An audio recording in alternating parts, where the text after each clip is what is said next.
25 साल से एस्ट्रोलॉजी करता बंदा ऐसी अनपढ़ों वाली बात कर दे, हजम नहीं होती। इन्होंने क्या कहा भाई साहब ने, कहते हैं न्यूमरोलॉजी है फेक, और उसके पीछे रीजन भी दे रहे हैं।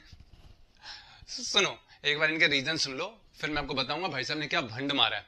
न्यूमरोलॉजी के बारे में आपका क्या कहना है? फेक है एक्चुअली। बहुत बड़ा स्टेटमेंट दे रहे हो सर। हाँ, अभी आपका जैसे लोग कहते हैं कि मेरा ये मूलांक है, कैसी बातें करो, अभी धड़ाधड़। अभी क्या ये तो बच्चे हैं जो लिख रहे हैं इसे, इनको पता नहीं है मैं उनके फादर का एज का हूँ और 25 साल से एस्ट्रोलॉजी कर रहा हूँ। आप पैदा हुए पर्टिकुलर डेट पे, ठीक है, वो पर्टिकुलर डेट आपको किसने बताई थी? कैलेंडर ने जी। वो कैलेंडर मैन मेड है जो 480 साल पहले बदल गया था, और पोप ग्रेगोरी ने उसको जूलियन को कैलेंडर को रिप्लेस करके ग्रेगोरियन कैलेंडर एप्लीकेबल हुआ। यानी ये तो भगवान ने कैलेंडर बनाया नहीं है, मैन मेड कैलेंडर है भाई साहब। मान लीजिए मुझे आप राजा बना दीजिए दुनिया का, अब मैं डिक्लेयर करता हूँ कल से 1 जनवरी शुरू होने वाली। अब बच्चे जितने कल से पैदा होंगे उनकी डेट ऑफ बर्थ अलग होगी। ऐसा ही हुआ था 480 साल पहले।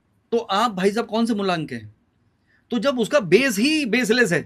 ये जो भाई साहब कह रहे हैं न्यूमरोलॉजी बनी है 480 साल पुराने ग्रेगोरियन कैलेंडर में बनी है, और उसके हिसाब से जो भी डेट निकल रही है, जो भी निकल रहा है, वो सब कुछ गलत है। भाई साहब एक बात का जवाब दो, न्यूमरोलॉजी के लिए हमने वो डेट ले ली, एस्ट्रोलॉजी के लिए क्या आप 1000 साल पहले जा रहे हो? आप भी तो उसी डेट के हिसाब से time of birth, date of birth निकालते हो।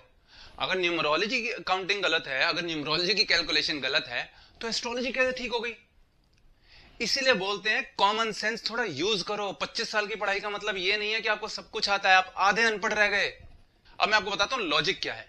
ऑकल्ट साइंस को बोलते हैं एस्ट्रोलॉजी, न्यूमरोलॉजी, ऐसे बहुत सारी साइंस आती है। ये एवर डेवलपिंग साइंस है, ये टाइम के साथ डेवलप होती चली जा रही है।